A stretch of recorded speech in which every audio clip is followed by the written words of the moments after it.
So, hi, welcome once again to M5's English language learning program, Let's Speak English.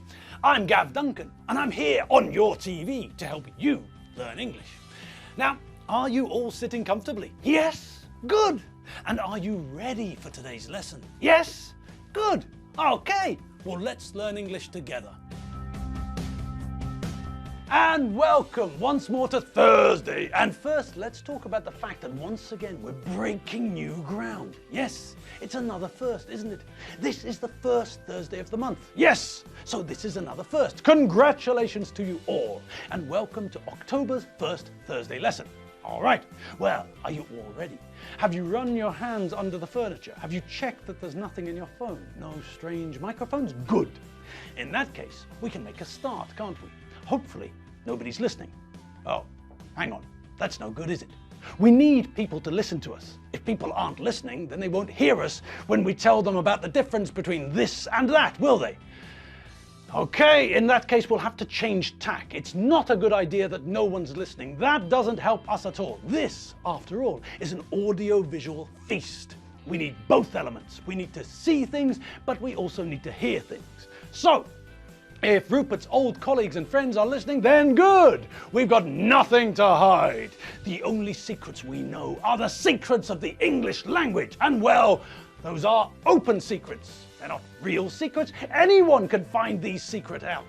These secrets aren't locked away in a big safe hidden from prying eyes. No, not a bit of it.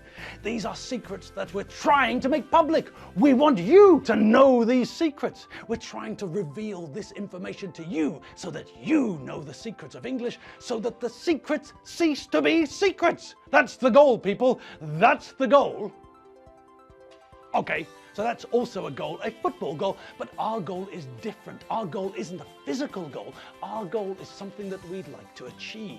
Our goal is something that we've set our sights on. Our goal is our aim, our objective, the thing we want to do. And that is to improve our English and then learn more and more English. Okay. So, let's make a start today by having another look at some of the vocabulary that we saw because TV is visual, and the vocabulary we heard because TV is normally also connected to audio too. Yesterday, as I'm sure you all remember, Enid came in and related the latest episode in her exciting life.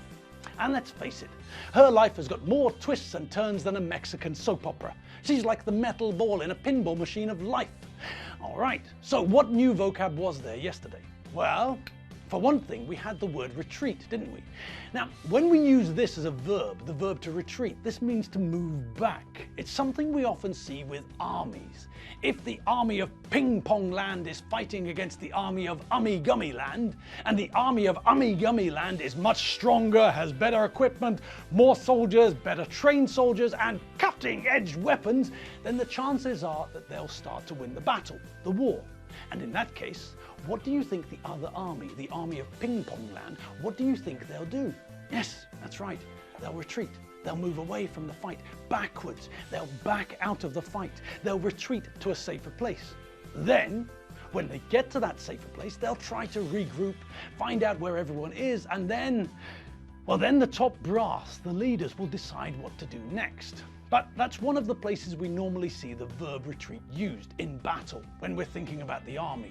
There are various orders we normally think of, and in the army, orders are important. Someone tells you what to do, someone tells you what to do and when to do it. Someone tells you what to do, when to do it, and how to do it.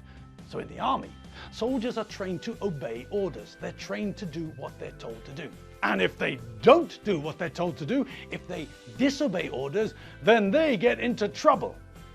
And just as an aside, have we seen that prefix before? The prefix dis has got more than one meaning, but as we can see with that verb, the verb to disobey, we use it to express negation, the act of contradicting or denying something.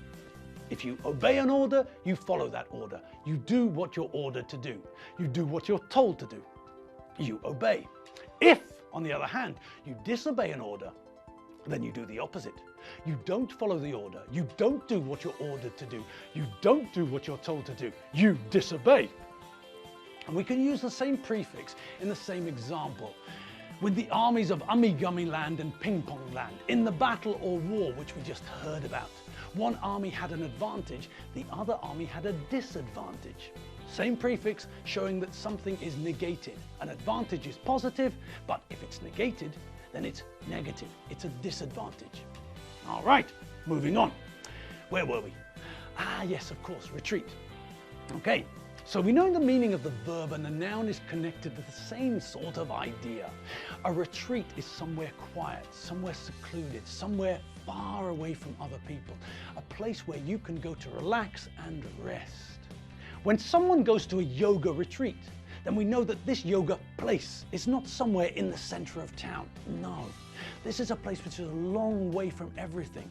The people who run the yoga retreat built it at a secluded place, a place which is miles away from anything, a place which can't be seen or visited by many people.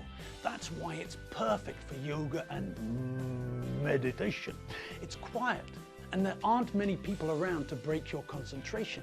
Enid went to a yoga retreat to relax, rest, and meditate. It's hard to relax, rest, and meditate if there are millions of people buzzing around, talking, shouting, playing games on their phones, and things like that.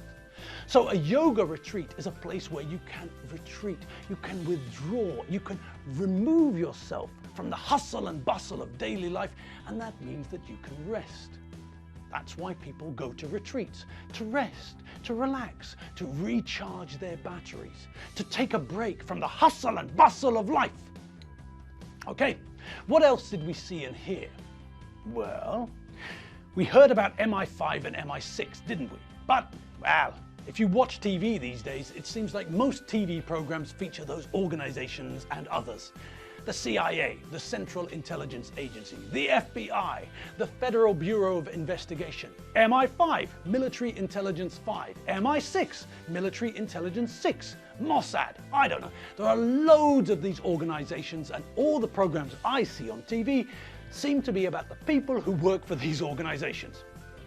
Essentially, these are the secret services. These are the specially trained people who work for the state, trying to spy on people and catch people who are trying to spy on them. With the CIA and the FBI, the big difference is where they work. The FBI only works inside the USA, the CIA, on the other hand, work outside of the USA. One organization concentrates on domestic issues inside the country, and one organization concentrates on foreign issues outside the country. And it's the same with British. MI5 works inside the UK and MI6 concentrates outside the UK. I think. I can never remember which one is which. And as for Mossad, well, I don't know. That's the Israeli Secret Service, or a bit of it at least, and I think they're the ones who work outside of Israel, but like I say, I don't really know. Anyway, the thing which I always think is strange is we've got MI5 and MI6 in the UK, but what happened to MI1, MI2, MI3 and MI4? Do they exist?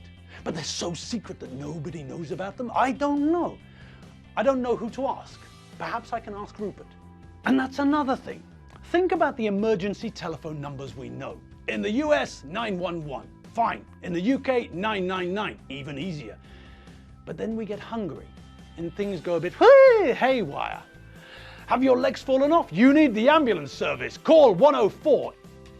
Is your hair on fire? You need the fire brigade. Call 105. Is someone trying to steal your nose? Blimey, quick, call the police, 107. Now, do you see why I don't understand it? For a start, why do we start at 104? What's wrong with 101? And what about 102? And 103? Okay, let's ignore the lack of logic, but hang on, we can't. Look there. That's not very logical, is it? 3 emergency services, 3 emergency telephone numbers, but 104, 105, 107. What happened to 106? What about 106? What happens if we call 106? You do it, I don't dare. Okay, enough of the illogical ways of the world. Let's get back to where we were. So MI5 and MI6 are the 2 arms of the British Secret Service, and if I remember correctly, James Bond works for MI6, but as I said, I could be wrong. Now, we heard about Clementina being enthusiastic, didn't we? But we've covered that before. She's just eager, willing to do something, excited about doing it. She's keen. What else? Well, Enid said something about people getting swept along on Clem's wave of enthusiasm. But that's a simple one, isn't it? First of all, what's a wave? Well, we can have sound waves, we can have sin waves in maths, and we can have waves in physics. But normally when we think of a wave, we think of water, don't we? If you want to go surfing, where do you do it? Yes, that's right, you need a wave to surf on. A wave is that long bit of water which curls into an arch as it gets closer to the shore, to the beach. One of these. Now, what about a wave of enthusiasm? Well, what do we know about waves? What happens if you're in the sea and a big wave comes along? Yes, that's right. The wave sweeps you along. The wave takes you to a different place, even if you don't want to go. Waves have got a lot of energy. They're full of powers. Waves are, or can be, very powerful things. So, if you're in the water and you get hit or caught up in a powerful wave, then the wave is going to take you where it likes, and it's not interested in your opinion. And this is what Enid meant. Clem's enthusiasm is infectious. It's like a disease. Almost without knowing, almost without noticing, you find that you're caught up in the wave of enthusiasm, and now you're going along, moving along with this wave of enthusiasm. Clem is so enthusiastic that you find yourself doing what she wants you to do without thinking. Clem's enthusiasm is infectious. It spreads like wildfire. Think about laughter. Laughter can be infectious. If one person starts laughing, then it's quite normal for another person to be infected by that laughter. And without knowing why they're laughing, they start laughing too, even if they don't understand the joke.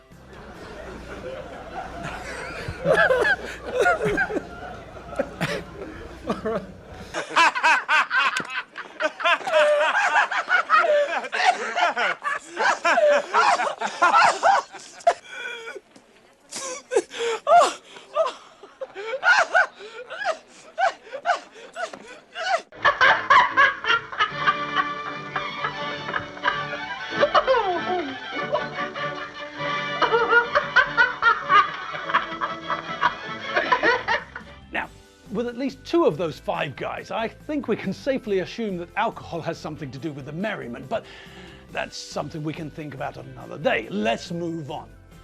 We saw the idea of something being someone's fault, didn't we? Yes, and we had the idea of blame. Now, we often see these two ideas together. The ideas are linked. If we're talking about whose fault something is, then we're saying that someone is to blame. If something has gone wrong, we often want to know why it went wrong. Was it something which just happened, or was it someone's fault? Did someone do or not do something which led to this going wrong? If the ping-pong army's attack on the ummy-gummy army's base failed, then the generals, the top brass, will want to know why the attack failed. They want to know where the fault was. To blame someone is to say that that person is responsible for the fault. So, if the generals discover that the soldiers stayed up all night playing cards and drinking fizzy drinks and were tired the next morning when the attack was launched, they know who was responsible. They know who to blame. The soldiers. And on that note, and let me just say here that no one is to blame. Well, old Father Time perhaps, but it's not really his fault, is it? No, the lesson is reaching its end, and that's nobody's fault, is it? No, that's just the way the cookie crumbles. So we're off and it's nobody's fault. So don't blame anyone. We're off, but we'll be back tomorrow. And you all know what day tomorrow is, don't you? Yes, that's right. It's Friday, the best day of the week. So get ready. While I head off home to get some coffee, you lot have got time to do the hoovering and empty the dishwasher or do the dishes or something like that. And when you've finished your chores, you'll still have time to play with the anteater and walk the dog and brush the zebra's teeth. All the normal things. So, hop to it. I'll see you all tomorrow. See you later. www.mediaclick.hu. Bye!